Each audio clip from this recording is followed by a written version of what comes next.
ছটা অর্থনৈতিক economic corridor আমরা বানাচ্ছি। কেন বানাচ্ছি?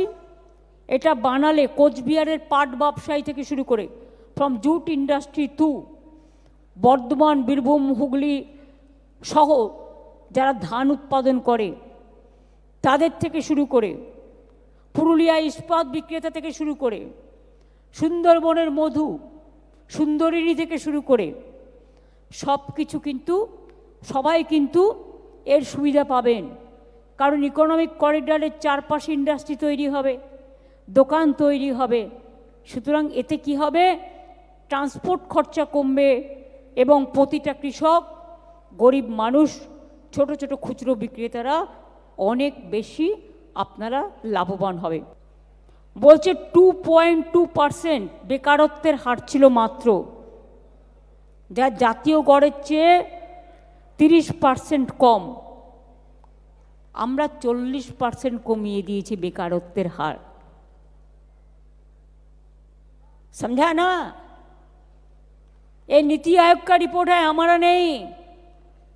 40% जो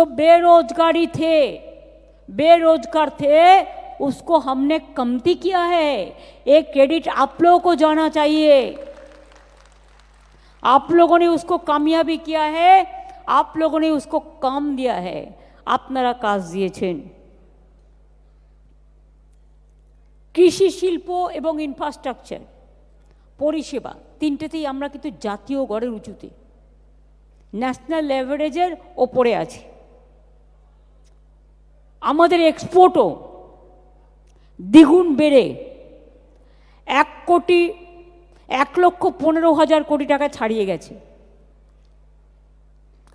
রেজিস্টার্ড কোম্পানির সংখ্যাও এই 14 বছরে উল্লেখযোগ্যভাবে বেড়েছে, এখন প্রায় 2.5 লক্ষের মতো। হ্যাঁ, কয়েকটা সংস্থা যারা ব্যবসা করে না, শুধু নাম লিখে রাখে একটা রেজিস্টার করার জন্য, বেনামি টাকা ঢোকাবার জন্য, তাদের কথা আমি বলছি না। যারা কাজ করেন এবং যারা করছেন তাদের সংখ্যাটা কিন্তু আজকে 2.5 লক্ষে পৌঁছে গেছে। Leather complex, who is number 1 in India? Bengal. Textile, Bengal. MSME, we are number 1 in India. MSME sector. Now the garments cluster, Hoshiari Park, Brihottama Foundry Park, even the railway coaches, we have given the land for railway coaches to set up the railway coaches in Uttarpara.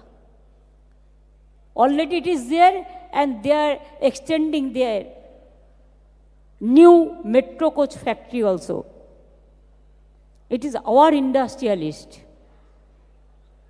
and we provided the land for them. We have already set up more than 200 industrial park so that businessmen can come up and they can have the land. মনে রাখবেন, 6টা অর্থনৈতিক economic corridor আমরা বানাচ্ছি। কেন বানাচ্ছি? এটা বানালে কোচবিহারের পাট ব্যবসায়ী থেকে শুরু করে from jute industry to Bardhaman, Birbhum, Hooghly সহ যারা ধান উৎপাদন করে তাদের থেকে শুরু করে পুরুলিয়া ইস্পাত বিক্রেতা থেকে শুরু করে সুন্দরবনের মধু, সুন্দরিনী থেকে শুরু করে সব কিছু কিন্তু সবাই কিন্তু এর সুবিধা পাবেন। কারণ ইকোনমিক করিডোরের চারপাশে ইন্ডাস্ট্রি তৈরি হবে, দোকান তৈরি হবে। সুতরাং এতে কি হবে? ট্রান্সপোর্ট খরচা কমবে এবং প্রতিটা কৃষক, গরিব মানুষ, ছোট ছোট খুচরো বিক্রেতারা অনেক বেশি আপনারা লাভবান হবে। আমি কয়েকদিন আগে দেখছিলাম, ব্রিটিশ বিজনেস টিম এসে বলে গেছে, Bengal is the destination for the industry. We convey our great appreciation for that. মনে রাখবেন, Bengal is a strategic location. We must not forget.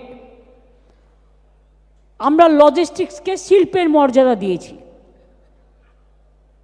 Why only big industry will be as logistics to consider?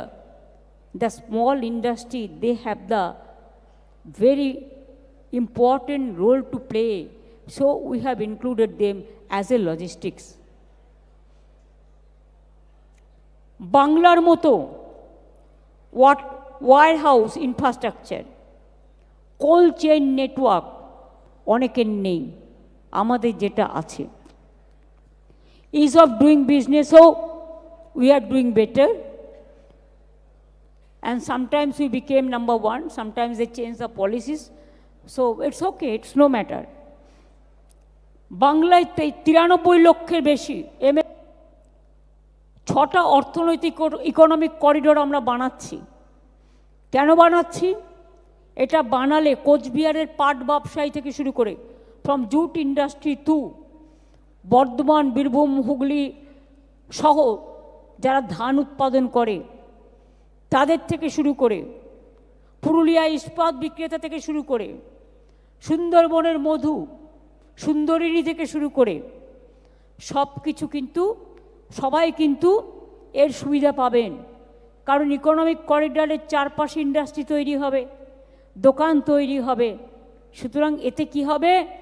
Transport খরচা কমবে এবং প্রতিটা কৃষক, গরিব মানুষ, ছোট ছোট খুচরো বিক্রেতারা অনেক বেশি আপনারা লাভবান হবে। বলছে 2.2% বেকারত্বের হার ছিল মাত্র, যা জাতীয় গড়ের চেয়ে 30% কম। আমরা 40% কমিয়ে দিয়েছি বেকারত্বের হার। समझा ना? ये नीति आयोग का रिपोर्ट है, हमारा नहीं। 40% जो बेरोजगार थे उसको हमने कमती किया है। एक क्रेडिट आप लोगों को जाना चाहिए। आप लोगों ने उसको कामयाबी किया है, आप लोगों ने उसको काम दिया है, আপনারা কাজ দিয়েছেন। কৃষি, শিল্প এবং ইনফ্রাস্ট্রাকচার, পরিষেবা, তিনটেতেই আমরা কিন্তু জাতীয় গড়ের উঁচুতে, ন্যাশনাল অ্যাভারেজের ওপরে আছি। আমাদের এক্সপোর্টও দ্বিগুণ বেড়ে 1,15,000 কোটি টাকা ছাড়িয়ে গেছে। রেজিস্টার্ড কোম্পানির সংখ্যাও এই 14 বছরে উল্লেখযোগ্যভাবে বেড়েছে, এখন প্রায় 2.5 লক্ষের মতো। হ্যাঁ, কয়েকটা সংস্থা যারা ব্যবসা করে না, শুধু নাম লিখে